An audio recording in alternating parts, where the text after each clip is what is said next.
About 10% of adults worldwide believe they are sensitive to gluten.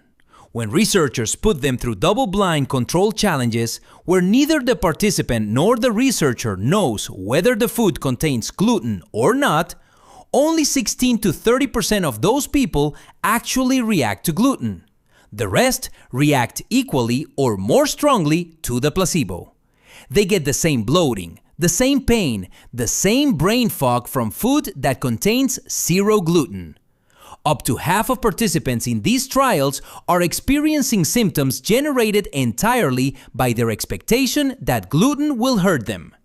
This is called the nocebo effect, and a 2025 review in The Lancet concluded that it contributes considerably to symptom generation in the majority of people who identify as gluten sensitive. This does not mean their symptoms are fake. The pain is real. The bloating is real. The fatigue is real. But the cause for most of them is not gluten. And the industry that sells them the solution, the gluten-free food market projected to reach $11.5 billion by 2029, has no incentive to tell them that. Let me break down who actually needs to avoid gluten, who probably does not, and what is really causing the symptoms that millions of people blame on bread. Celiac disease is real, serious, and affects roughly 1% of the population. It is an autoimmune condition in which gluten proteins trigger the immune system to attack the lining of the small intestine. The damage is visible on biopsy. The antibodies are measurable in blood. Left untreated, celiac disease causes malnutrition, anemia, osteoporosis, infertility, and an increased risk of intestinal lymphoma. For these people, a strict gluten-free diet is not a lifestyle choice. It is a medical necessity. Every crumb matters. Wheat allergy affects an even smaller group, roughly 0.2 to 1% of adults. This is a classic IgE-mediated allergic response to wheat proteins, not specifically gluten. It can cause hives, swelling, breathing difficulty, and in severe cases, anaphylaxis. These people need to avoid wheat but may tolerate other gluten-containing grains like barley and rye depending on their specific allergens. Then there is non-celiac gluten sensitivity, NCGS. This is the category that has exploded. These are people who test negative for celiac disease and wheat allergy but report symptoms when they eat gluten-containing foods. The symptoms are real and sometimes debilitating. Abdominal pain, bloating, diarrhea, fatigue, headache, brain fog, joint pain, depression. The problem is that NCGS has no biomarker, no blood test, no biopsy finding, no imaging result. The diagnosis is made entirely by self-report and by observing whether symptoms improve on a gluten-free diet. And this is where the science falls apart, because wheat contains more than just gluten.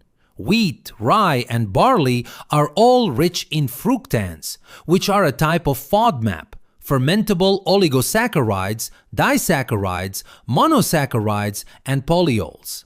FODMAPs are short-chain carbohydrates that are poorly absorbed in the small intestine and rapidly fermented by gut bacteria in the colon, producing gas, bloating, and osmotic diarrhea. When a person eliminates gluten-containing grains from their diet, they are also eliminating fructans. If their symptoms improve, they attribute it to removing gluten. But a landmark trial showed that when participants followed a strict low FODMAP background diet that removed fructans but kept gluten present, the gluten alone failed to trigger symptoms. Another trial found that fructans, not gluten, were the actual cause of bloating and pain in people who blamed bread. The nocebo data is even more striking. A 2024 trial in The Lancet Gastroenterology and Hepatology designed a clever experiment. Participants with self-reported NCGS were told they would be randomly assigned to gluten or gluten-free meals. But there was a hidden second randomization, whether they were told the food contained gluten regardless of what it actually contained. Among people who were told they were not eating gluten, there was no difference in symptoms between those who actually got gluten and those who did not. Among people told they were eating gluten, symptoms were higher whether or not the food actually contained any. The expectation of harm produced the harm. The gluten itself was almost irrelevant. This finding does not mean NCGS does not exist at all. The Lancet 2025 review acknowledges that a small subgroup of people do appear to have genuine, reproducible gluten-specific responses. Some of these may involve immune activation by non-gluten wheat proteins called amylase trypsin inhibitors, which stimulate innate immune cells independently of celiac pathways. Others may involve a still undiscovered mechanism. But for the majority of the 10% who self-identify as gluten sensitive, the evidence now points to FODMAPs, the gut-brain axis, and psychological expectancy as the primary drivers. The gluten-free industry is not interested in this distinction. A product labeled gluten-free commands a price premium of 2 to 3 times the standard version. The market is built on the assumption that gluten is inherently harmful to a large segment of the population. Every time a celebrity or influencer declares they feel better without gluten, the market grows. The Lancet review directly addressed this. The substantial size of the gluten-free market raises questions about commercial and media influences on how NCGS is portrayed and on the direction of related research. Some of the diagnostic criteria most widely used for NCGS were developed at meetings funded by gluten-free food manufacturers. Meanwhile, people on unnecessary gluten-free diets may be paying a nutritional cost. Whole wheat is a significant source of fiber, B vitamins, iron, folate, and selenium.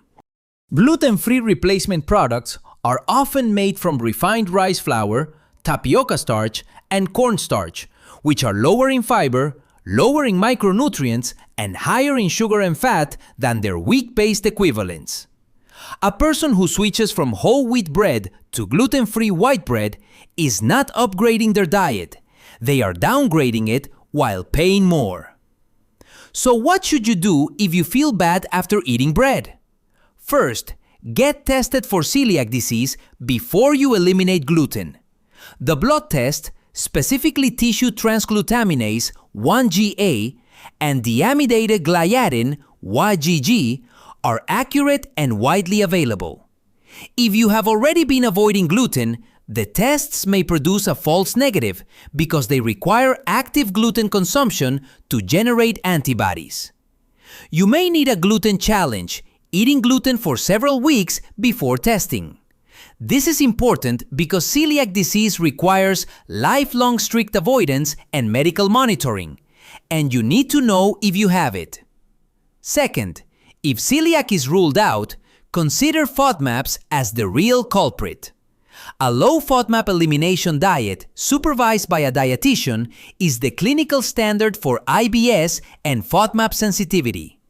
This approach is more targeted, more evidence-based, and does not require eliminating entire grains for life. Many people find that once they identify their specific FODMAP triggers, they can reintroduce gluten-containing foods with no symptoms at all. Third, be honest with yourself about the nocebo effect.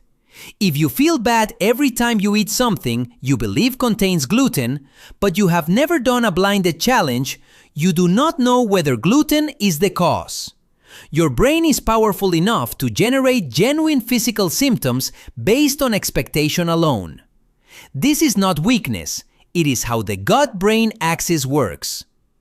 Cognitive behavioral therapy has been shown to reduce symptoms in people with functional gut disorders, sometimes as effectively as dietary restriction. Fourth, do not rely on unvalidated commercial tests. There are companies selling blood, stool, and saliva tests claiming to diagnose gluten sensitivity. None of these have been validated in clinical research. There are no proven biomarkers for NCGS. Any test claiming to diagnose it outside of a controlled gluten challenge is selling certainty where none exists. Celiac disease is real and dangerous. Wheat allergy is real and dangerous. For these people, avoiding gluten or wheat is essential.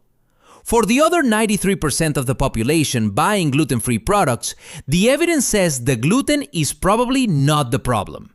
The problem is FODMAPs, expectation, or something else entirely.